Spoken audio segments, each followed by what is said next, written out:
Naomi, and I will be doing the DADC round 3 motion analysis. The motion being, this house regrets narratives that glorify the elderly. For example, the old know better, the old deserve more, etc. So I know it's a bit of an oddly worded motion, but I do think it gives some important insight on narrative debates, especially narratives that glorify a specific group of individuals. And we will be analyzing that in this motion in this video. Yeah, okay, so a few disclaimers.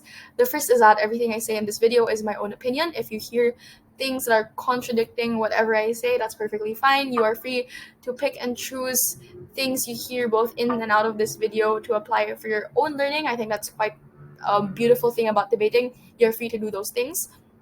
The next thing I want to point out is that this video will not be comprehensive. It will be geared towards schools debaters and will focus more on dissecting the motion and understanding basic aspects to the motion, rather than me trying to list down and spoon feed the viewer of this video with every single argument you can possibly run under the motion. Okay, so now for the video itself, what will we be doing? The first is we will dissect the motion. Second, we will understand how narrative debates work. Thirdly, we will go over potential arguments. And lastly, we will go over potential frames and strategies. Okay, so let's start with dissecting the motion. I'll read the motion again. This house regrets narratives that glorify the elderly. The nuance of a this house regrets motion means the proposition side regrets something that already exists, because you can't regret something that hasn't existed yet or just doesn't exist at all. This also means that opposition has to defend the very thing the proposition side is regretting. And the nuance to the whole regrets aspect is that you're supposed to look into the past and see what has already happened and what makes this thing that already exists in status quo then worth regretting. So the nuance of that means that it's more convincing if teams are able to ground their arguments, their impacts, their benefits, their harms, etc., in tangible things that have already happened, because it's a way for you to ground this material that they're trying to explain back to the motion, because you're able to say, yeah, this harm already happened, it's already hurt a considerable amount of people, therefore we regret it. And that is the more convincing strategy in this debate when you have a this house regrets motion.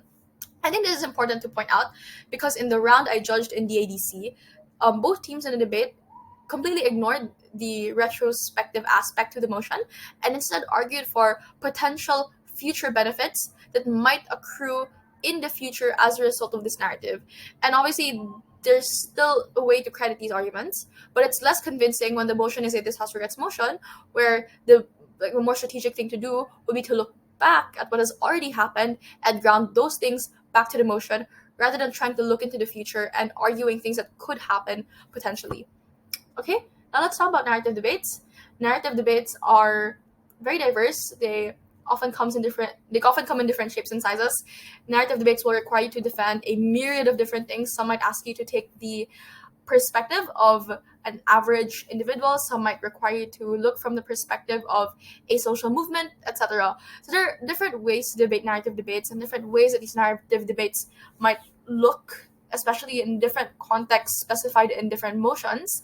But I think there are a few basic features or a few basic things to consider when dealing with a motion that has a narrative in it, because these debates often center around a few important things.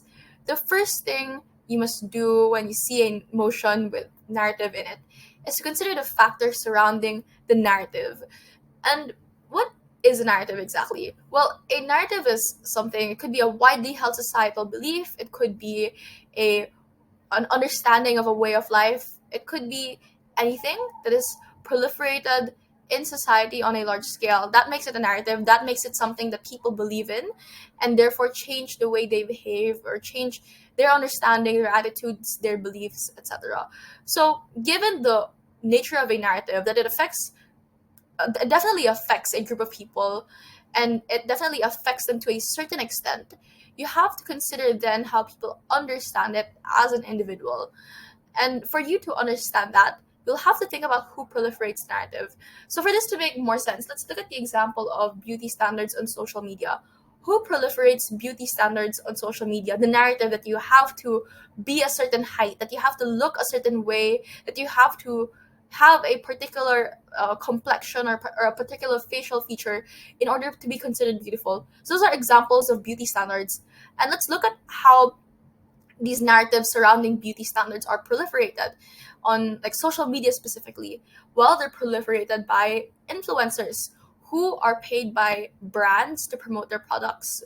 It can also be proliferated by social media companies who control algorithms, who control the ads that people see, and are paid by these companies to show off their products or their services in those advertisements. So understanding that there are actors behind narratives, and these actors are not only responsible for proliferating these narratives, but are responsible for proliferating them in a specific way because of their incentives. So again, in the example of the social media influencer who isn't just promoting a makeup palette for the sake of promoting a makeup palette, presumably they were probably paid by the company to promote it in a positive way so that people are more likely to buy that makeup palette. That is something you have to understand and therefore contribute to the narrative that you have to have a certain facial complexion or you must look a particular way in order to be beautiful. Yeah, so it basically affects that narrative then. The next thing I want you to consider is to ask yourself how the narrative changes the behavior of people. And this can be on an individual and a societal level. Because if people believe in the narrative, presumably they will respond to the narrative with their actions or their beliefs or their attitudes. So you have to ask yourself what changes with these people who are affected by the narrative. So in the example of, let's say, academic pressure, the narrative that you have to work really hard, that you have to put academics first if you want to succeed in life, these are things that are reinforced, or these narratives affect the behavior of your parents, because parents might they might tell you that you have to attend kumon or you have to attend tuition classes in order for you to get ahead and in order for you to get high grades and be competitive, will mean that you as a child, as a student, will spend less time on playing games or having other hobbies, and instead you'll be spending your time studying. So that's a change in your behavior as a result of the narrative that working hard and having high grades is really important for you to get ahead. So it can change how you act as an individual, but because these narratives can also affect a large number of people, it can also be something that happens in general, like on a large scale. This is why you have a phenomenon of, tuition centers rising up in places that are academically competitive, like Singapore, and the narrative can affect this large scale phenomenon where it's practically normal for almost everybody to be like subscribed to a tuition center and them benefiting from the services that these centers provide. Another thing I want you to take note of is to be fair when considering these factors, because it's easy to generalize and for you to assume the most extreme version of a particular consideration. So it can be easy to say that students will just study and they won't do anything else at all. They'll just be studying 24/7. They will have zero hobbies, zero friends, zero anything. That would be a bit uncharitable and a bit unfair, because even if the narrative can change the behavior of people, maybe it won't change them to the extreme extent where all they do is study. So that's one way for you to be fair, given the example I just explained. The second thing I want you to consider under narrative debates is to ask yourself, how is the narrative glorified? Because the glorification aspect in this motion is very explicit. The motion asks you to understand the glorification of that narrative. So you have to ask yourself, what is the extent to which it is glorified? Because it's one thing for, let's say, the elderly to exist in society. They will obviously exist in both sides of the house. The difference is when their existence, the experiences they have as a result of their old age or the knowledge they have that they have accumulated over time is then glorified. You have to ask yourself the extent to which it is glorified. Let's be more clear with an example. Let's say you're in a family setting where your parents tell you to believe in whatever your grandparents tell you, or to respect them more because they know more, and therefore if they tell you a piece of advice, if they tell you to do something, you have to obey, that you have to listen to them because they know more, because of their old age. So that's one way it's being glorified. The stakeholder being your family or in a family setting where that glorification is showing, where you have to listen to them instead of yourself because you are young and you don't know about all these other things. Another way to ask yourself is how it is being glorified. There are different ways that a narrative can be glorified. In the example of the motion we're analyzing, you can think about a classroom setting in the education system where teachers are glorified not because they, they're qualified, but because they have, they have passed an exam that gives them a license to teach, or that they went to school to learn how to teach.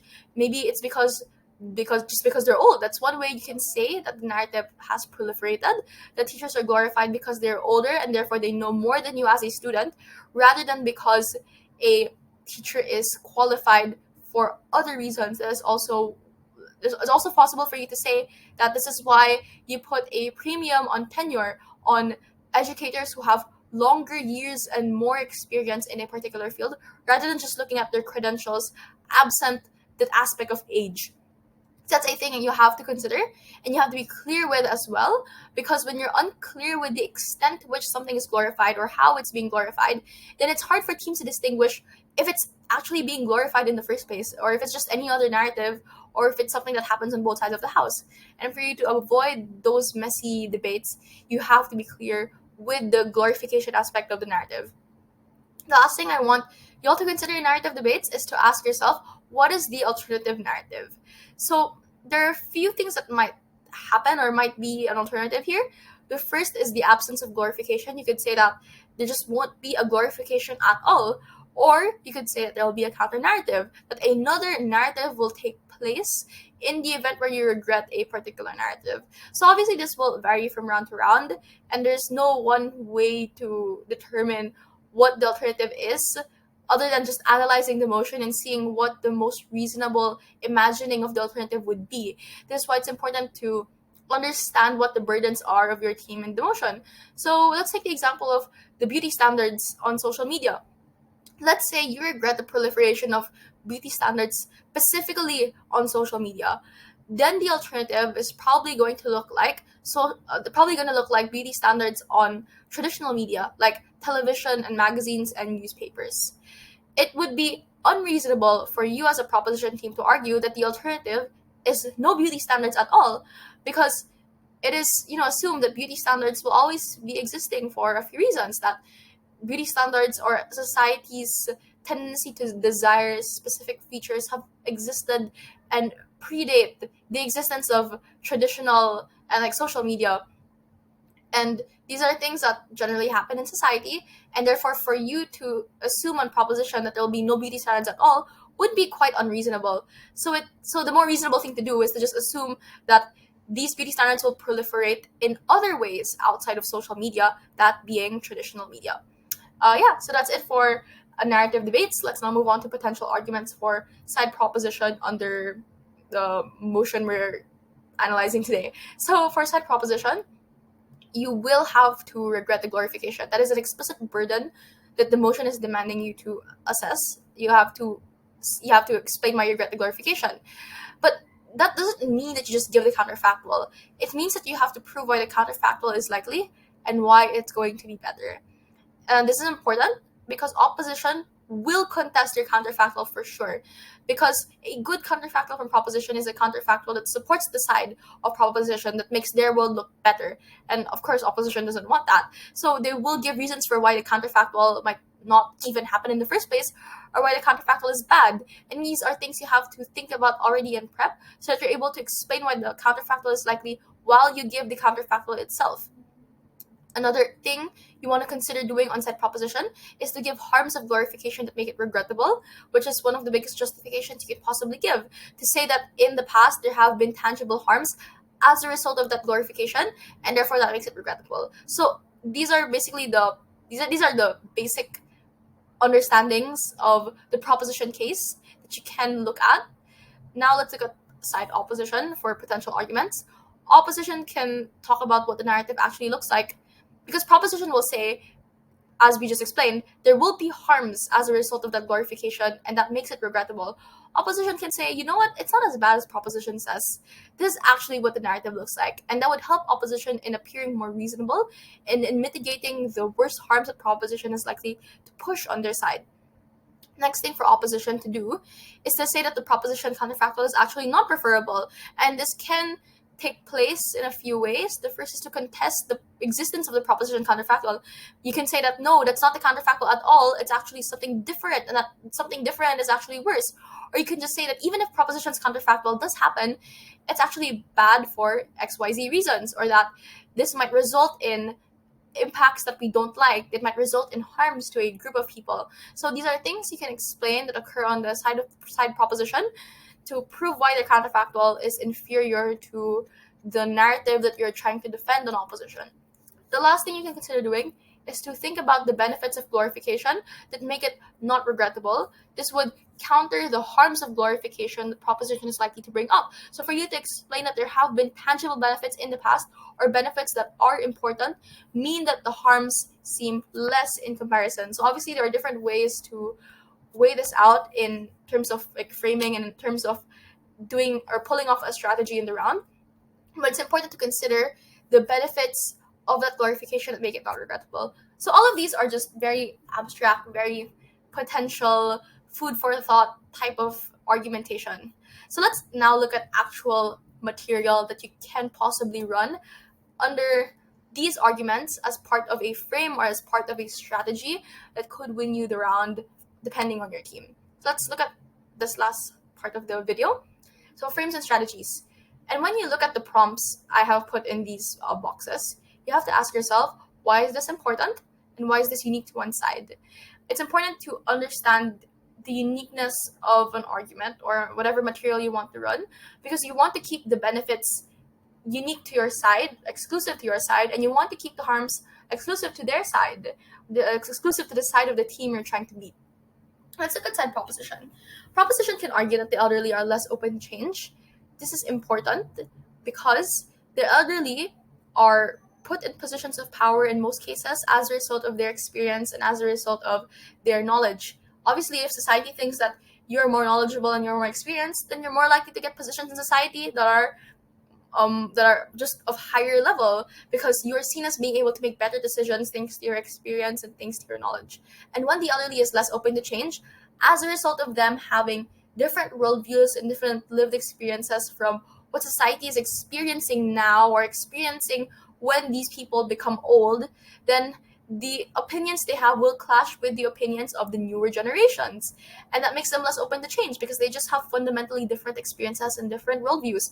And the issue with this, or at least the harm to this, is to explain that them being in positions of power prevent these new ideas or prevent from these new developments in society from taking place, and that could be bad because you're able to have less development from an important newer perspective. And you can explain that this is unique on side opposition, that this harm only happens on their side because the elderly is put on a pedestal, that they're less likely to be questioned, and therefore they're able to continue behaving in the way that they do, that they just don't have an open mind to these newer ideas as a result of them being able to get away with their close-mindedness as a result of coming from a different background. So obviously there's a better way to nuance this argument, there's a better way to build it, but that's the basic idea that you can run on side proposition, is to explain that this particular stakeholder is fundamentally opposed to a specific benefit you want to run. That is a strategy you can consider and also a frame you can consider, and it is supported by the characterization I just gave. Another thing proposition can say is to add on to this by explaining that the younger generation then deserves special protection. And you can prove this for a few reasons, and it's also important by explaining that the younger generation will just live longer because you're younger, they will spend more time on this planet and therefore will experience more of important issues that are facing them, versus the elderly who will probably die in a couple of decades because of their old age. And because of this nuance to the younger generation, they deserve special protection because they'll experience more of these harms or these issues that society is facing. And this is an important strategy you can run because it introduces a stakeholder that side proposition is able to uniquely benefit, because opposition will definitely have to make the trade-off, right? Because if they glorify the elderly, they can't also glorify the youth. They'll have to pick and choose. And for you on proposition to suggest this particular stakeholder means that you're able to have an advantage over opposition, as long as you're able to prove that this younger generation does deserve that special protection. So yeah, that's one strategy. That's a strategy you can consider on side proposition. On side opposition, You can say that the elderly deserve special protection, which is a way you can directly clash with the whole younger generation deserves special protection argument from prop. So a way you could say that that the elderly deserve special protection is important is by explaining that the elderly is uniquely vulnerable in society, that they have less capacity to work and to be productive because of their aging bodies, because they they just have less relevance in society because they're older. They're unable to keep up with technology. They're unable to stay relevant to current events because they just come from a different time, a different background. And because of this, they are more likely to be harmed. They're less likely to get jobs. They're less likely to be respected by people because they're slow or they're seen as just outdated and irrelevant. And therefore, that puts them in a special position. And the only way you can give them that protection that they need is by glorifying them to counter this conventionally the perception that the elderly is just not as productive that compared to conventional society. So that's one way you can introduce that stakeholder or explain why they are important. And that's also a way you can explain why it's unique to your side by saying that the only way you can give them that special protection is through glorification, because that glorification is able to override the seeming like uselessness of these people that society might view them with.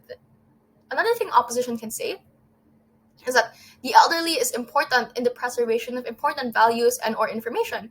Opposition can say that new things aren't necessarily good because you have things like historical revisionism where the newer generations forget experiences in the past that are important in developments in society. They can forget historical events that might have been important because even if you're able to preserve these things, you don't have that important insight and that important knowledge and experience that's unique to what the elderly has. And you can say that in opposition, the only way you're able to get that preservation is by glorifying the elderly, because the elderly is seen as the key, as the only way you're able to get that preservation. When you see them as having the superior or the ultimate knowledge and experience and having the most authority on that issue. And that's one way you can say it's unique, because if you don't glorify the elderly, then they might see us just old and forgetful or in whatever not so nice ways that can be described that prevent them from seeing as an authority on these important values or information. So again, there are obviously ways to build this better, but that's the basic idea I want you guys to understand, that you can explain unique benefits to that stakeholder and prove why that's unique, why that is important, and that would obviously give you an edge already just by being able to prove these basic things, because it shows that your team is able to claim something uniquely for yourselves and why this can be more important than what the other team is arguing for. So yeah, that's the nuance to these basic frames and strategies you can consider running in the round, especially when you look back at these potential arguments and these basic ways for you to understand your side of the motion. Thank you for watching, and I hope you enjoyed the video.